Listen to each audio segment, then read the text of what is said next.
గత వైసీపీ ప్రభుత్వం పథకాలతో పోలిస్తే ఇప్పుడు కూటమి ప్రభుత్వం ఇస్తున్న పథకాలతో మీరు సంతోషంగా ఉన్నారా?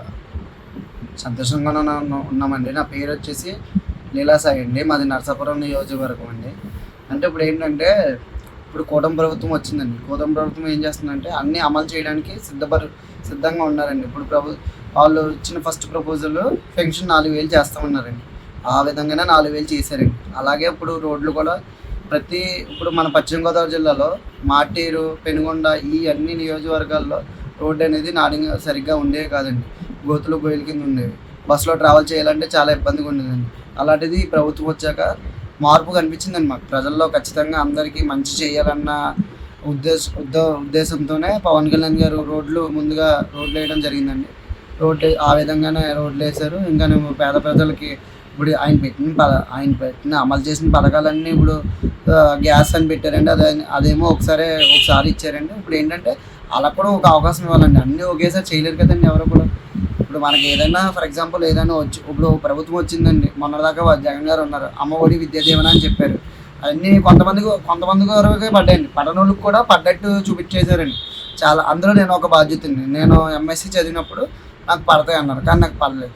ఆ విధంగా కూడా ఇప్పుడు ఈయన ఏంటంటే ఈయన వచ్చారు కాబట్టి ఈయన తీసుకొచ్చిన మెయిన్ టార్గెట్ ఏంటంటే ప్రతి విద్యార్థి కూడా జాబ్ చేయాలి. కంపెనీస్ని తీసుకురావడానికి ఆయన ఉద్దేశభావంగా ఆలోచిస్తున్నారు. మా డిప్యూటీ సీఎం గారు చేయవలసింది ఏంటంటే ఫస్ట్ ఎవరైతే యూత్ ఉన్నారో వాళ్ళందరికీ కూడా భవిష్యత్తులో మంచి ఉద్యోగాలు కల్పించాలని కోరుకుంటున్నాను. ప్లస్ ఇంకోటి ఏంటంటే ప్రతి ఊర్లో కూడా ప్రతి పల్లెలో కూడా రోడ్లు అనేవి చాలా నీట్గా ఉన్నాయండి. పక్కన చుట్టుపక్కల వాతావరణం కూడా చెదారం ఇవన్నీ కూడా వేయకుండా చూసుకుంటారండి. ఇంకోటి వచ్చేసి ఏంటంటే ఫస్ట్ వృద్ధాప్యం పెన్షన్ అన్నారండి, అదొకటి అమలు చేయడం జరిగింది. ఇంకోటి ఏంటంటే ఇవన్నీ కూడా ఇంకా అమలు చేస్తే ఇంకా ముందుకెళ్తే ప్రభుత్వం మళ్ళీ 2029లో కూడా వచ్చే అవకాశం ఉంటుందండి. ప్రజల్ని యూత్ని కొంచెం టార్గెట్ చేసుకుని పవన్ కళ్యాణ్ గారు ఇంకా ముందుకు తీసుకెళ్తే ఇంకా బాగుంటుంది. ఇంకా ఆయన కంపెనీస్ తీసుకొస్తే ఉపాధి కలుగుతుంది. మాలాంటి పేద కుర్రోళ్ళకి అందరికీ చదువుకున్న వాళ్ళు భవిష్యత్తులో ముందుకెళ్ళడానికి మంచి. మన పశ్చిమ గోదావరి జిల్లాలో కూటమి పాలన బాగుందని మీరు భావిస్తున్నారా?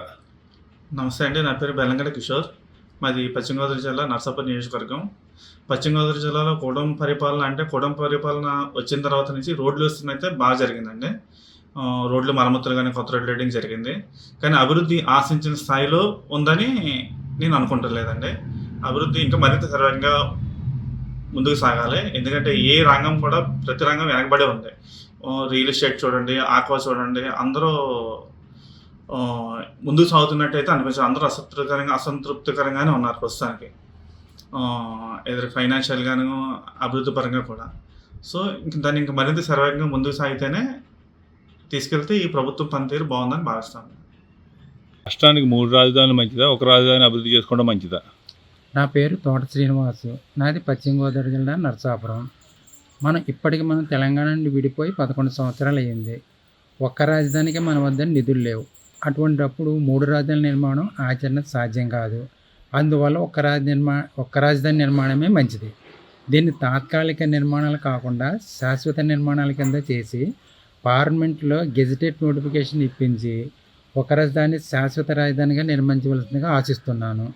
నిధులు పక్కదారులు పట్టకుండా కట్టడాలకు ఎన్ని నిధులు అవసరమో అన్ని నిధులు సమకూర్చి దాని మీద ఒక ప్రత్యేక మంత్రిత్వ శాఖను ఏర్పాటు చేసి ఎప్పటికప్పుడు దాన్ని పర్యవేక్షిస్తూ నిర్మాణాన్ని సాగించేవాళ్ళుగా ప్రార్థిస్తున్నాం.